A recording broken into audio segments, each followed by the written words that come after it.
Hey guys. Hey everybody. We are here today with Jarrod Kilway, and we are so excited to have him on board. But before we do that, I am Jess. I'm Shasta. And we are the chicks in charge. So without further ado, we would like to go ahead and bring on Jarrod Kilway with Connect AI. Hi, Jarrod. Hey, Jarrod. Hey, what's happening? How y'all doing? Good. How are you? How are you? Good. Everybody have a good 4th? Oh, yes. Oh, absolutely. How about you? Good. So is this recovery day or re-energized after a long weekend type? Because it can go either way. Well, for us, it's back to the grind and insanity at work and catch back up on everything you missed yesterday. Oh, yeah. Same thing over here. I love it. Yeah, well, we actually took a family camping trip this weekend for the 4th. So I was actually off Friday, Saturday, Sunday, and Monday, and then Tuesday for the 4th. So today's my first day back in office. So it's been a little crazy around here. Isn't that crazy? We look at that and we're like, oh, our inbox that next day, and it's like, I thought it would end when I left retail of walking in after a crazy weekend, but nope. Here on the vendor side, it's still too. I walked in with 200 unread emails just from the last 4 days. Talk about anxiety. There you go. You're telling me, and I'm like, I had no signal out there whatsoever, and I'm like, just holding on to faith that Shasta and Robin have this while I'm gone. I'm like, well, someone needs me. They're gonna call with it. We'll be good. They've got it. They'll be okay. Oh, Jarrod, I appreciate you coming on the show. I know it's crazy that this was booked so far out because we actually talked back in April to book this. You were one of the very first guests that we booked, but we booked out so fast that in order to get a spot, we had to actually go this far out. But I want you to take a second and introduce yourself to our guests for those who don't know you. Tell us about what you do, who Connect AI is, and who you are as a person. No, awesome. Thank you so much for having me. It's great we planned it out then because Connect AI as a company has evolved so much. So a little bit of background story on myself. So I grew up in retail. Back in college, actually, I got introduced into automotive. Through that, been on both vendor and multiple dealer sides. There's Robin there. Multiple dealer sides, vendor sides, OEM sides as well. So I have a different look to many from the vendor space as well as the retail space. Oh, I don't know. So you zoomed in there. Did you lose me? I did. Oh, there you are. Okay. So that's my background, and that's how I ended up getting into this. And the beauty of that is I've learned so much through that ebbs and flows of vendor, retail, OEM, back to dealer, back to vendor. It's really given the ability to apply what I've learned through those times into what Connect AI is and the startup. So Connect AI has been around for a while, but we really went to market here stateside just about a year ago. And with that, we have grown dramatically just since January. But we are an SMS unique-based AI conversational platform. So we reach out to inbound opportunities 24 hours a day, 365, to be able to help provide a lift to their engagement of their opportunities, book appointments in store, book appointments on the phone, whatever that specific dealer needs. And most importantly, however that guest wants to take it to the next step. That's awesome. So you said SMS exclusive. So does that mean that maybe in the future there's some option to integrate with maybe social media or email or something along those lines? So social media is there. We have some beta pilot stuff with social media as well. We've decided to not go the email route. There's been a lot of email route in the space, and what we find just through the data is the engagement of emails continue dropping. I feel everybody's email inbox is overwhelmed as it is. Yeah, as you saw over the long weekend, people get numb to it and things get lost and cluttered. So it's one of the pieces, if we can streamline it, keep it simple, and since it is a very personal experience when it comes to purchasing a vehicle, it's one of those things that's messages more personal than an email. That's fair. That's fair. Awesome. So tell me a little bit more about, you said that you've bounced from vendor, OEM, retail. Where exactly did you start in automotive? So I started, great question. So I started in retail. So my college roommate at the time in college, his parents owned a dealer group up in Ohio. And I was always known as, hey, the fix-it IT guy that could fix computers and stuff and, have fun. And it ended up being really the right time, right place with the adoption of internet and e-com during those time periods where people were starting to look at what a CRM is. Similar to like what AI is now is kind of where we were at that point. So helping them really build their tech stack, build out their workflow process for integrations for their dealer group, and eventually led me moving to Florida to help assist those stores with the 2 stores they had here. And then transition from like Homestead, Miami area over to Fort Myers and work over here in Fort Myers now remote, but I've worked for multiple groups here. Awesome. So what led you to Connect? So I've been studying the data, with Brian Kramer for so long, back when we were doing like the metaverse project, which I'm not sure if you're familiar with, when we had the first vehicle transacted in the metaverse. And I was looking at AI at that point because we were looking at building out a ecosystem inside the metaverse to be a transactional platform.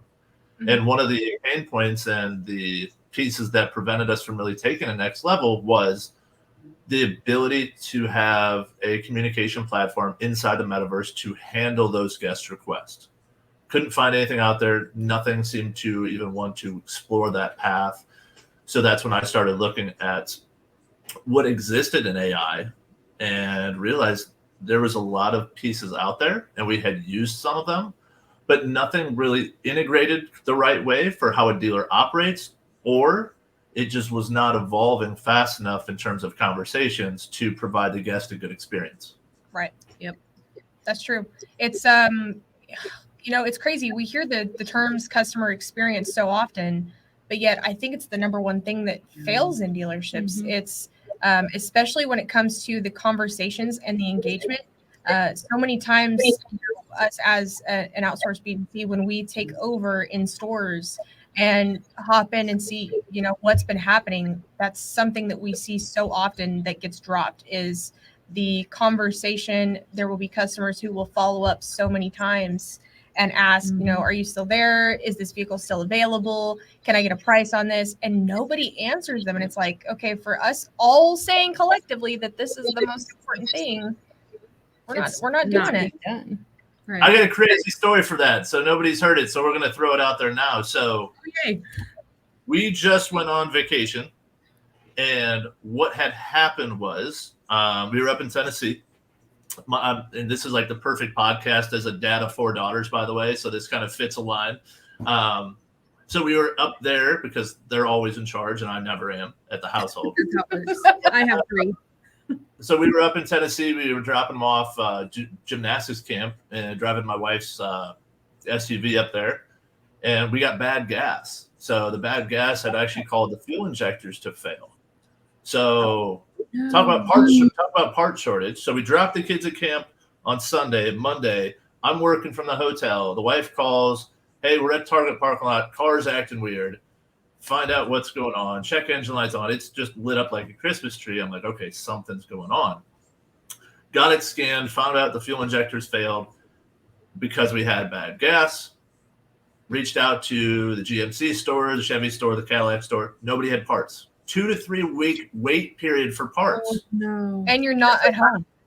I'm 1,500 miles away. I have to go pick up my kids from camp Friday. I have hotel reservations and plans for the rest of the week. I had no option. So I had to buy a car. And I saw that on Facebook that you bought a car on vacation. I did see your post. And I didn't even have a car to drive. So think about this as a consumer perspective. We in the industry have the reach to make these situations happen. Mm-hmm. Put a post up on Facebook. Hey, who's here in Knoxville? Had probably 15, 20 people reach out. Oh, I can help. I did this. Perfect. Hey, here's what I'm looking for. Here's the situation. Have a draft ready to go. You need to come to me. Here's pictures of her car. Here's what we need for it. Tell me what it's worth. Tell me what you have. Send me what the value is going to be out the door. I have a check ready, and I need you to deliver it to the hotel tomorrow by 4:00. Monday night, I had 20 people reach out. I'll get with you tomorrow. I'll get you with you back in store. I heard from one person. Wow. What? One person reached out. So, Brian, over at Short Redmond Ford up in Tennessee. Give them all the credit in the world. Reached out first thing, no problem. Here's 3 vehicles. Have your wife pick. Perfect. She picked the Lincoln. Perfect. Good to go. Done, signed, sealed. Took delivery at the hotel. Signed the paperwork in the lobby of the hotel. Flatbedded her car back to their dealership. Wow. And we turned off and left that night to go to our next stop, which was Gatlinburg Pigeon Forge. None of our travel, except for one day, was disrupted with all that going on. And now it's a situation, that's an experience that I will tell everybody. Yeah. What are you doing in terms of your lead follow-up to accommodate somebody in that situation? You know, Ethan, who was a salesperson, turned 21 on the 3rd, and I Uber Eats him a bottle of liquor for his birthday, just another way to say thank you. Mm-hmm. You know, it's little things like that people remember and will always stick by. But now it's a situation when I'm in need of car, I know plenty of people, but I'm going to at least give him the first shot. Yeah. Right. So it comes down to education now of what we do. How can we live up to that expectation without understanding what the situation the guest may be going through? Wow. So tell me this, if those stores were signed up with Connect AI, how would your experience have been different? So great question. So once again, Connect AI runs 24 hours a day, 7 days a week, 365. So whether the store's open, store's closed, we're reaching out to make that connection point. The beauty of that is we have the ability to answer majority of the questions somebody's asking for. Availability, options specific that a vehicle may have, mileage, history, data, etc. Price, even if the dealer wants to. It's customizable to the dealer of how they want us to answer, as I call our FAQ questions, which ends up being about 90% of the questions we get when a lead is submitted. But we all know traditionally there's the biggest area of improvement for your e-com team is to simply read the lead and answer the question. 100%. So we answer it. It may not be 100% to what they're looking for, but we'll answer the question and then we'll ask them what additional questions they have. Right. To the point, 2 or 3 questions back and forth, the guests either say, hey, you know what, just call me, or hey, you know what, I'm just going to come there tomorrow and take a look at it. But it's that personal engagement back and forth. And whether they're 3 in the morning or 3 in the afternoon, it doesn't matter. Yeah, it's so important to have that, because I think depending on where we're pulling inventory from, and I assume if the dealership has something like Viato, VenQ, something along those lines, you guys are going to use that, or if not, then just the regular inventory feed, you know, depending on the website. But at the very least, if one of the stores that you had reached out to could even have pulled that and said, hey, these are 3 of the options that we have available based on what you're asking for, you could have at least narrowed it down to that, asked for a connection there, and Yeah. you know, ask for, you know, can I set up a delivery at my hotel? And then it would have been, I'm assuming Connect would have been like, you know what, I'm going to connect you with a sales professional.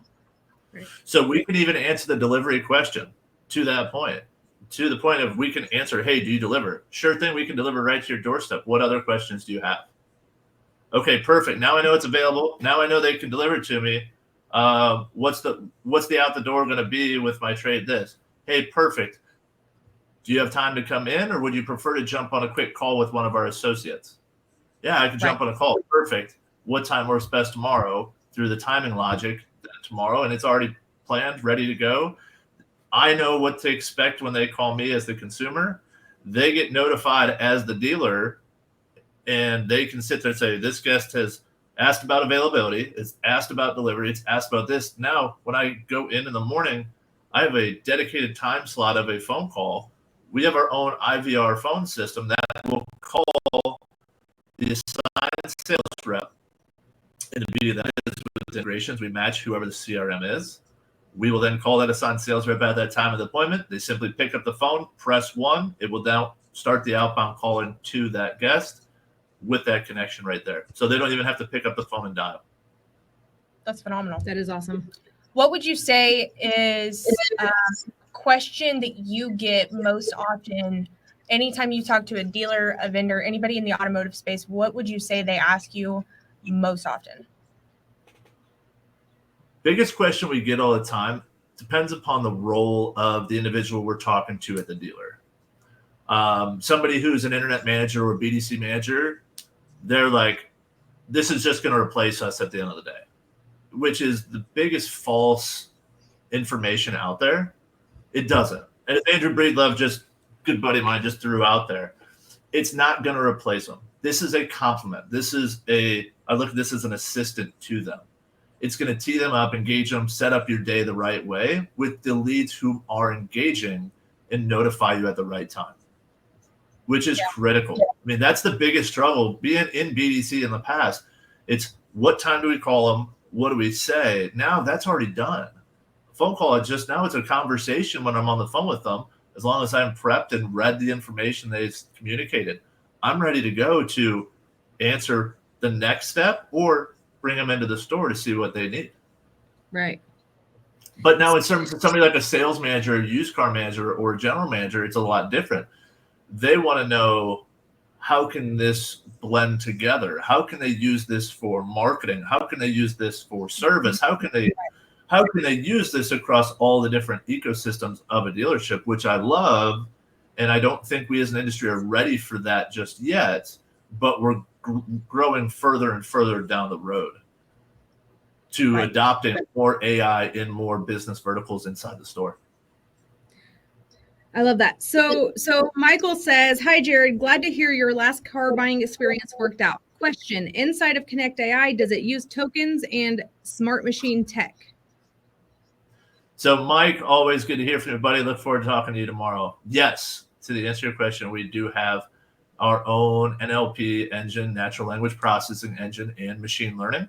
So all of those items are trained on our data, which is automotive exclusive. So that is the one real big piece as well. We're not relying on third-party data to train the conversations to get better.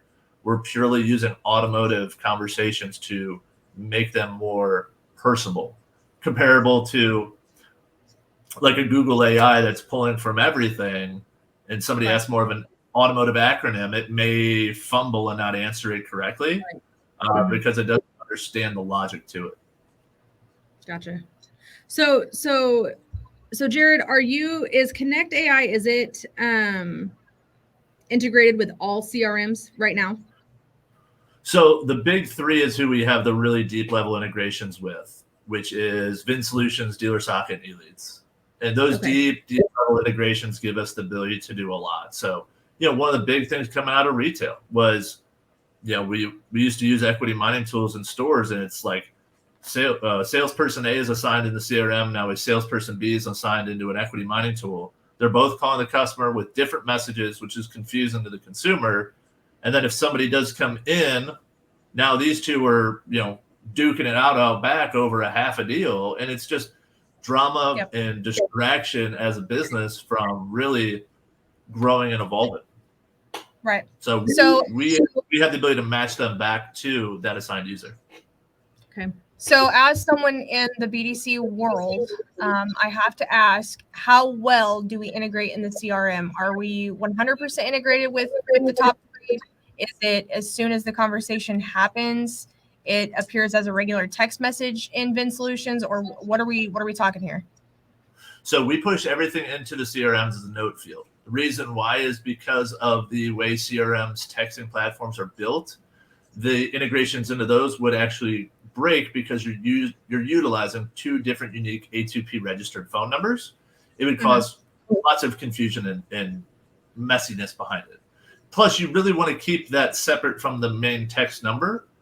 And that's another big question we get. Oh, well, if AI is texting from this number and we're texting on a CRM, it's a different number. Yes, and you want it because the phone number your team's texting from is that personal touch and feel. This is that assistant element to it where you can see, okay, I'm assisting you getting further down the funnel. So we push everything as a note field. Beauty of that is we have our mobile app as well as text and email notifications if the store wants them set up. So you're identified as the assignee anytime somebody engages with the AI, as well as an appointment is set with an AI. you have those notifications going to you, because in that note field instance inside of CRM, those don't trigger tasks to the CRM to do anything. So this is our way of still providing notification without causing disruption to the normal day-to-day operation of your CRM. That's helpful, especially knowing how easy it is to disrupt the flow of tasks and processes in something like Ben Solutions or the tasks in eLead. Once you mess those up, it can be very hard to correct or very hard to get back on track. And one of the big things that I experienced this in retail when we were doing some pilots was it stepped on my team's toes all the time. So the other part of our integration is we actually measure our activity, but we also measure your staff's activity too. So our system will automatically stop if contact status has been made in the CRM. So if a phone call is logged with contact, a text reply to the CRM, or an email reply to the CRM, our system's going to stop automatically, because number one goal of engagement has been accomplished. And then we go into, as I call it, backup mode. We go into to the re-engagement mode. So we monitor that lead to make sure attempted contact is happening and customizable to the dealer, whether it's 4 days or 5 days. If they see a window date period go by with no attempt, our system will re-engage at that point to make sure that opportunity doesn't fall through the cracks. You're going to get me off track here, but did you just say that if somebody marks a lead as contacted in the CRM, that the Connect AI system will recognize that and stop following up? Yes. Is that just in the top 3 or any CRM? Just the top 3 that we have that deep level integration with now. Okay. Future CRMs to come. All right. I'm mad about that. Because that's a big pain point, right? I mean, that's the big pain point. And I think the biggest pushback from the internet sales manager or BDC director is it's stepping on my team's toes. It doesn't know when to be quiet. Our biggest pushback. Yeah. And I've worked with other AI tools before. And I mean, just because the store already had it signed on when we came on and they didn't want to get rid of it, for whatever reason. And we would, have to play nice with it or use it or, just play alongside it. And, just see the 900 texts and emails going out while, we've already been in contact with the customer. It's like, okay, can it just stop? Yeah. And that's just the tip of the iceberg when we talk about AI and automotive. I mean, as I call it, we're still talking about the defensive strategy. I mean, this is just the defense. This is the blocking and tackling. There's so much more that AI can do inside of the dealer ecosystem. And that's really why I'm here today. It's the education. It's the education to dealers to see what all the power can be. What we do the outbound messaging too. So we do outbound text based upon, data pieces you're looking to focus on. This is where like a CDP, I know CDP is another big buzzword in the space right now. And I think people are still trying to learn and educate themselves on what a CDP really is. When you can combine those two things from an offense strategy, that becomes very powerful.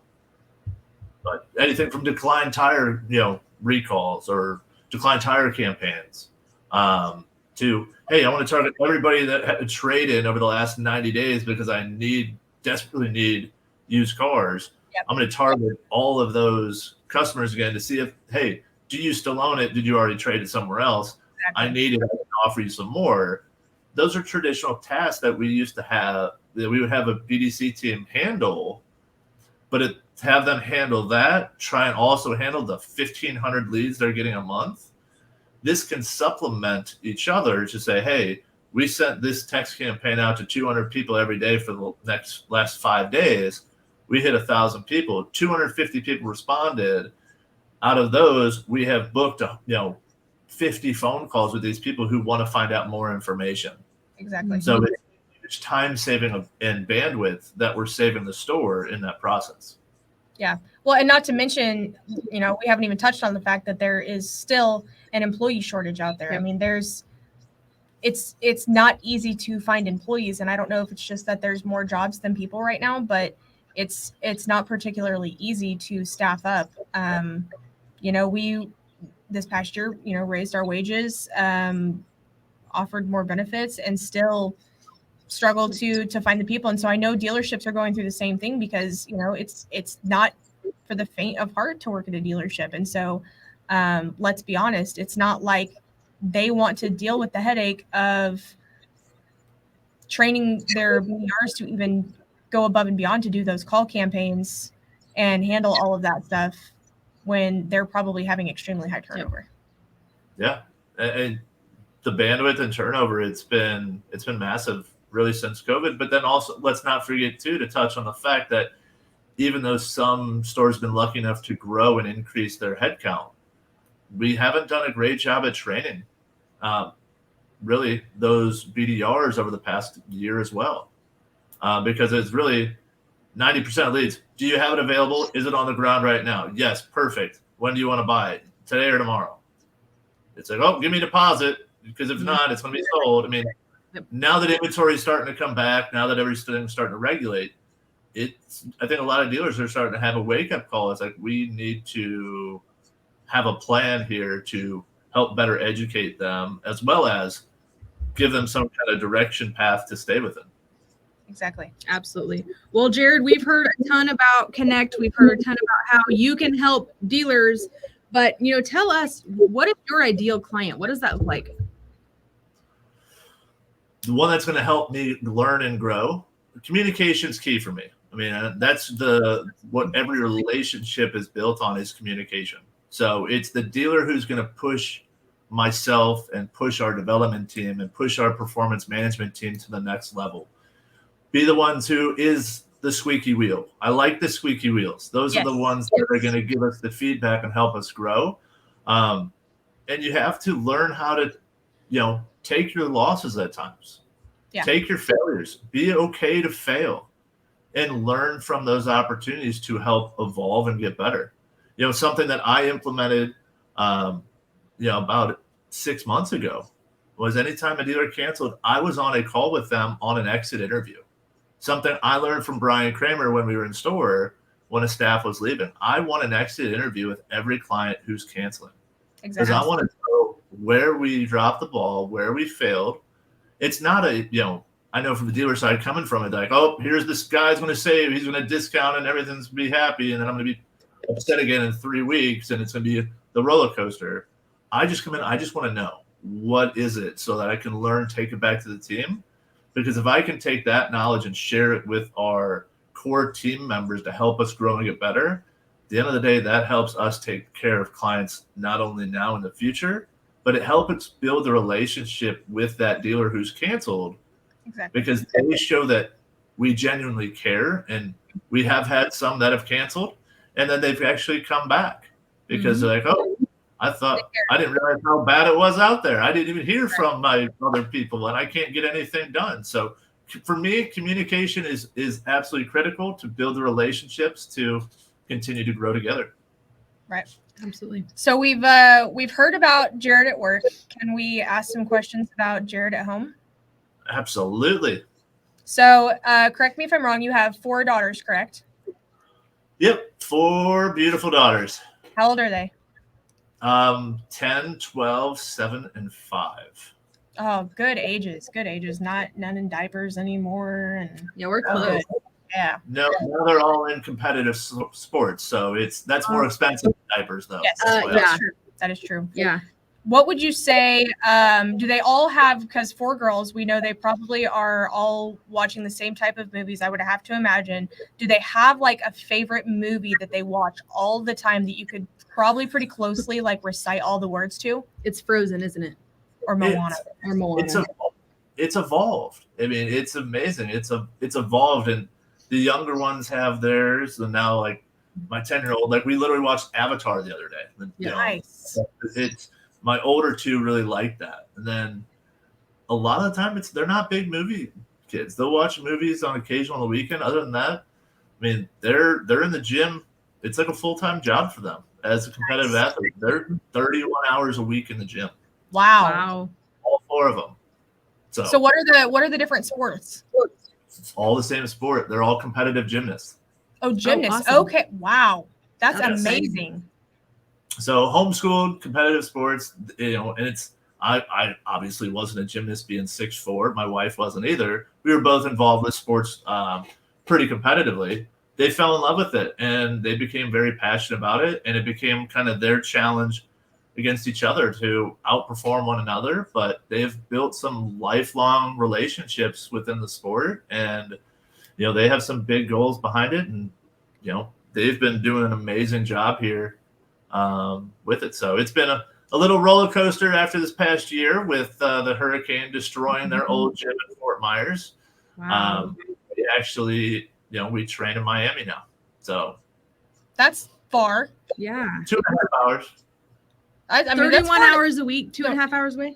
Yeah, that's far. Yeah. So this is where it comes down to the beauty of communication and strong relationships. Wife and I, we divide and conquer. I usually travel for work. I'm on the road Sunday, Monday, Tuesday, Wednesday. Getting back Wednesday nights, leaving Sunday nights. And she usually works over the weekend nights as a nurse. But we pass each other and going, and we get a day or two of family day. But other than that, she's over there, I'm over here. We have a 43-foot RV that's in Miami that they stay at. We're just going back across the state. Wowzer. Wow. You guys are a true power couple. My goodness.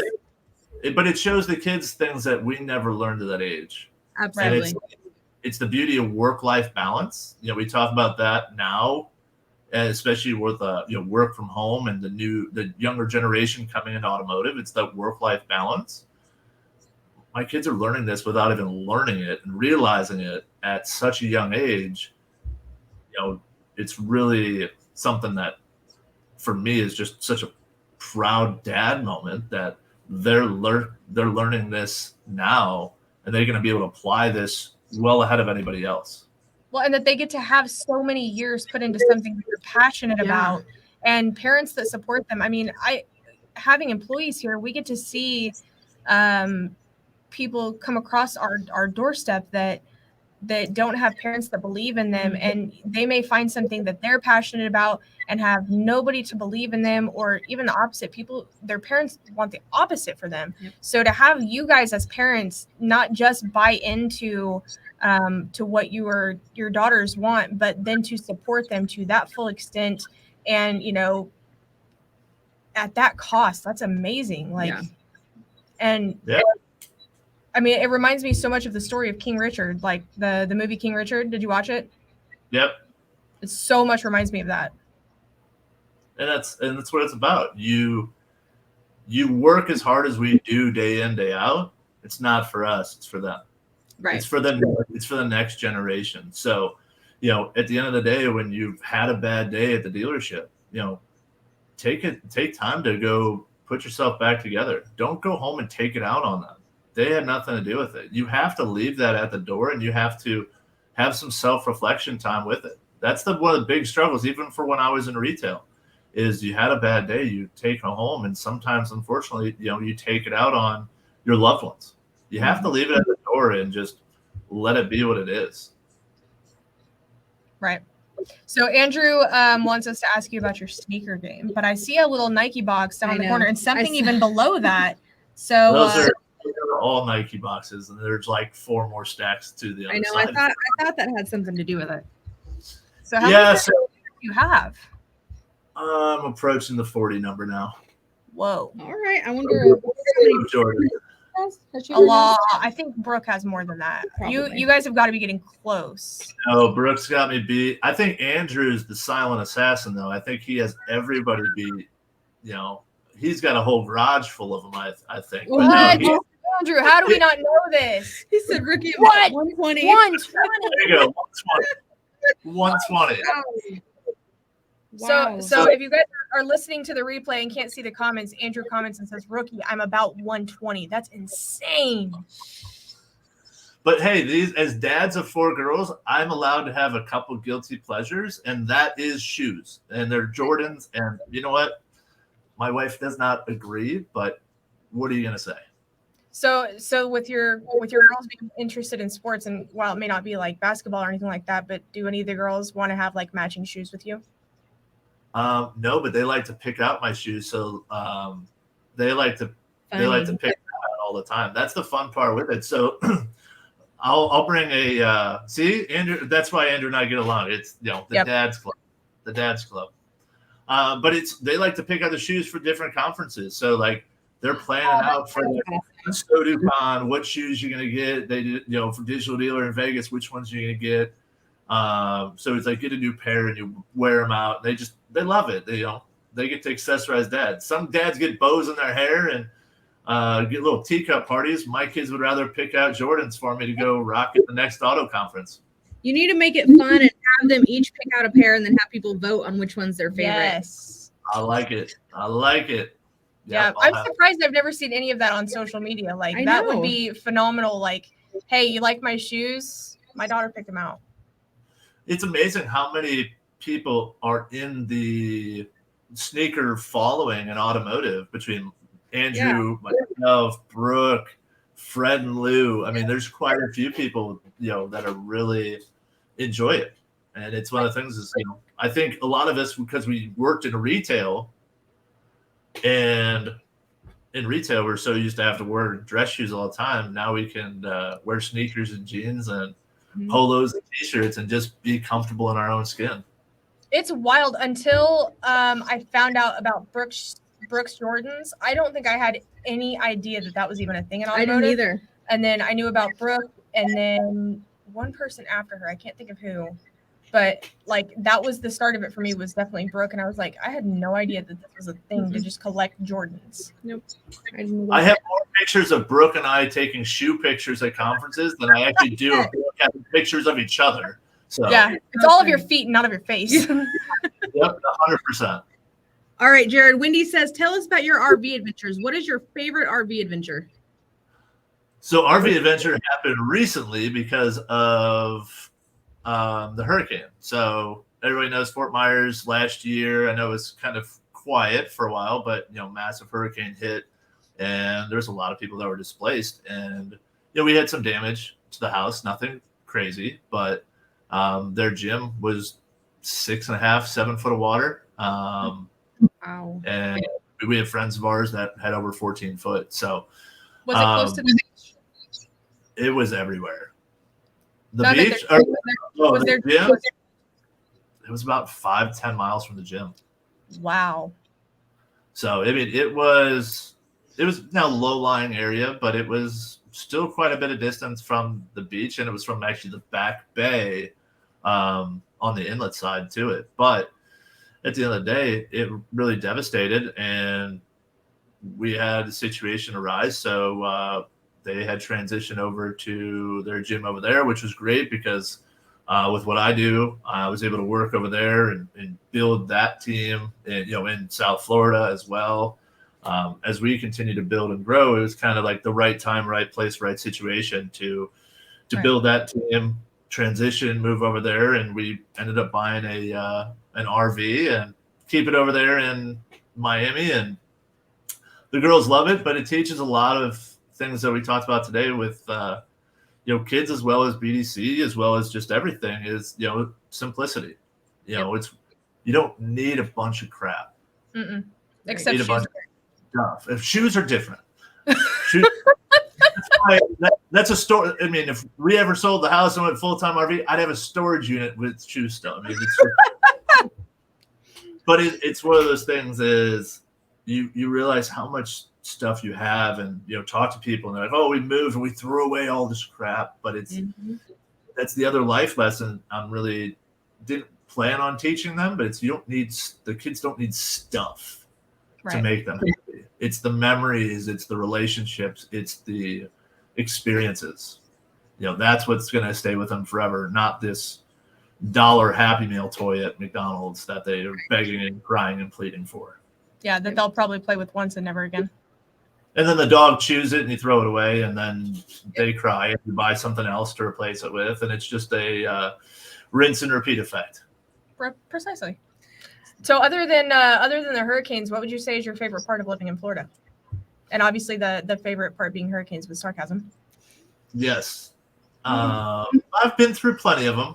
This one was just a little bit worse than the others, but it's the beach. Obviously, I mean, I'm a little burnt from the weekend, but having the ability to go to the beach, kick your shoes off, go throw a chair in your shoes in the sand, and go read a book with no distractions.